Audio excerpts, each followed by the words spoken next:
With the recent releases of Resident Evil Requiem, Slay the Spire 2, and Marathon, there have been a ton of Steam charts floating around the gaming sphere lately, and this really bothers some people. And to be fair, I get the annoyance. A lot of people use these numbers disingenuously as ammo to usually say a game is bad, but in the case of RE9 and Slay the Spire 2, it has mostly just been to celebrate that good games can still do well. People are hailing it as proof that if you just make a good game, you can sell well and succeed, and I love that. On the flip side, you have people like me saying Marathon not hitting 90,000 concurrents on day one is a problem.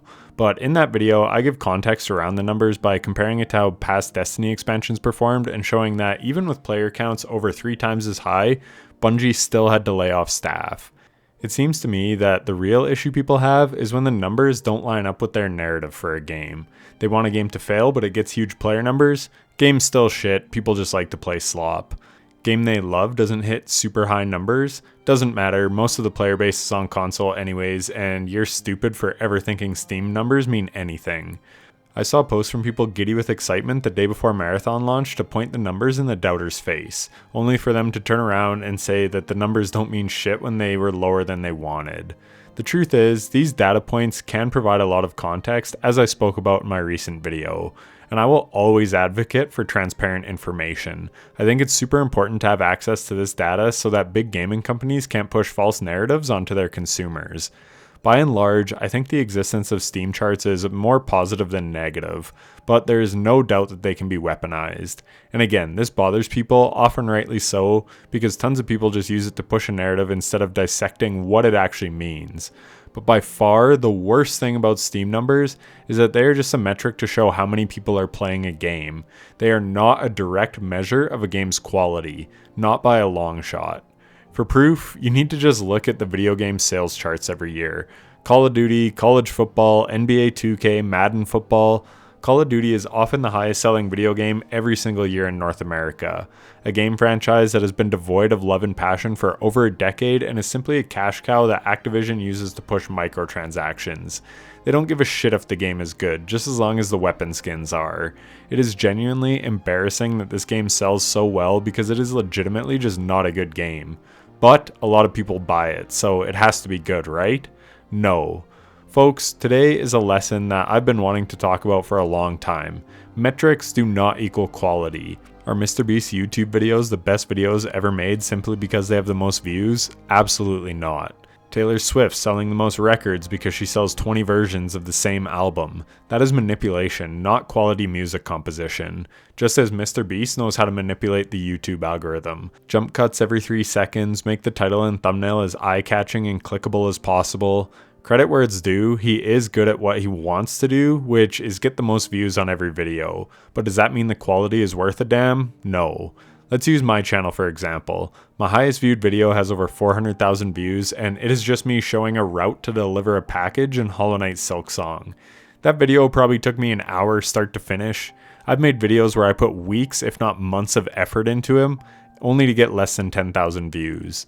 Those videos have tons of time and care and attention put into them, but effort put in does not always mean you'll be rewarded with views.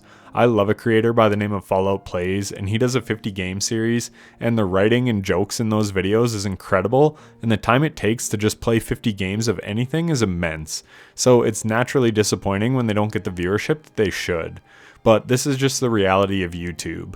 As I said, some of my videos have popped off that have very little effort, and some of my most high effort videos have barely cracked 10,000 views, if that.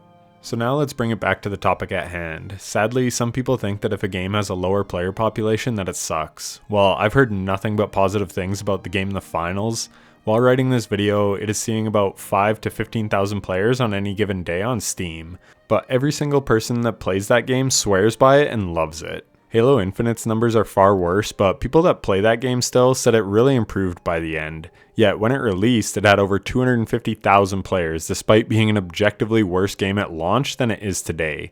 I could go on and on with examples of metrics not lining up with the quality on offer, but you get the point. By all accounts, everyone playing Marathon seems to really enjoy it. The new map Outpost seems to be a smash hit, and people are hyped as hell for the new endgame raid-like level Cryo Archive. And honestly, I really hope they land with the player base. Two things can be true at once. Marathon can be a good game with a dedicated audience who is really committed to it and hooked by it and enjoys it, and the numbers can be disappointing to the executives in the C-suite. Sometimes it doesn't matter if the game is a critical success, they want metric success. Forsaken, Destiny 2's first big expansion, was a huge win for Bungie and the D2 player base, and yet Activision, who was in partnership with Bungie at the time, said it was a commercial disappointment, even though it was probably the best expansion they ever shipped and absolutely adored by the player base. My words of wisdom for this video would be to play what you want to play. I still play Highguard from time to time. I don't care that it has less than 1,000 players, other than for the fact that it takes me 10 minutes to find a match sometimes, so that's why I don't really stream it anymore. I just sit and watch YouTube on my side monitor while I wait. Do not let Steam metrics keep you from playing a game. If you are really interested in that game, then play it. Conversely though, they can have a positive impact as well. I saw how popular Mutagenics was and saw the positive word of mouth about it, and now I have over 60 hours in that game and I'm totally hooked. In fact, I have to actively keep myself from playing it so that I can make YouTube videos and exercise and stuff. But I would love to grind that game all day, every day. Every morning I wake up and I have one of their catchy tunes in my head. It's actually absurd how good and addictive that game is. But if it only had 2,000 players on Steam, would that keep me from playing it? Hell no. Stop being peer pressured by numbers. I know I am sort of a hypocrite because I'm saying if it's low, still give it a chance, but if it's high, that means it's probably good. But again, that is a case-by-case basis, as I explained how EA Sports games are often the best sellers, and they are just recycled content with roster changes every year. And trust me, I speak from experience. I own Madden 2004 to Madden 2014. The point is, take these metrics with a grain of salt and treat them on a case-by-case basis. High numbers don't automatically mean a game is good, and low doesn't automatically mean it's bad. It is merely a data point to maybe help inform a purchasing decision. Reviews are far better, but even then, reviewers often go soft on bad games to maintain their partnership with publishers so that they get early access. Just be a critical thinker. But I'll admit, I was absolutely influenced when I saw the positive word of mouth around Mutagenics, as well as Hades 1 and 2, and I'm so glad I was because I adore all those games.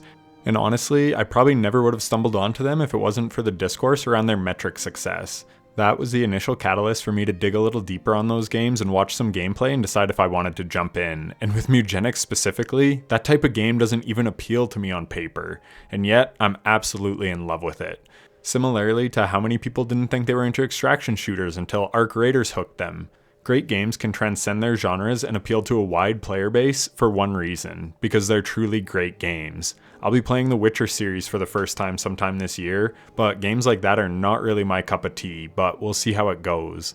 And with Marathon, tons of reviews from people grinding the game are that it's great and it only gets better the more you play, and as a Destiny 2 player with well over 5,000 hours in the game, I can attest to the fact that Bungie makes games that get better the more you play them. I'm seeing the hardcore players praise that it actually feels like there are stakes in this game, and it scratches that competitive itch, and I think that's wonderful. I love that people who like that kind of thing have found a game that is providing what they are looking for. I really do. I don't hate Marathon, I just hate Bungie, but at the end of the day, I will always champion for people finding happiness and doing things they enjoy. So if they enjoy Marathon, that's great, and they should keep playing it as long as it makes them happy, regardless of what the metrics show. You can't just blindly trust the numbers. At the end of the day, you have to think for yourself and play what you want. If you love Marathon, great, play it. I unabashedly enjoyed Destiny 2 for years. I never paid attention to what was being said about it online. I was just enjoying the game that I loved. It wasn't until after the game went to shit that I started paying more attention to the discourse around the game. In part because I was unsatisfied in contributing to the discourse, so it was brought into my life in my own comments section.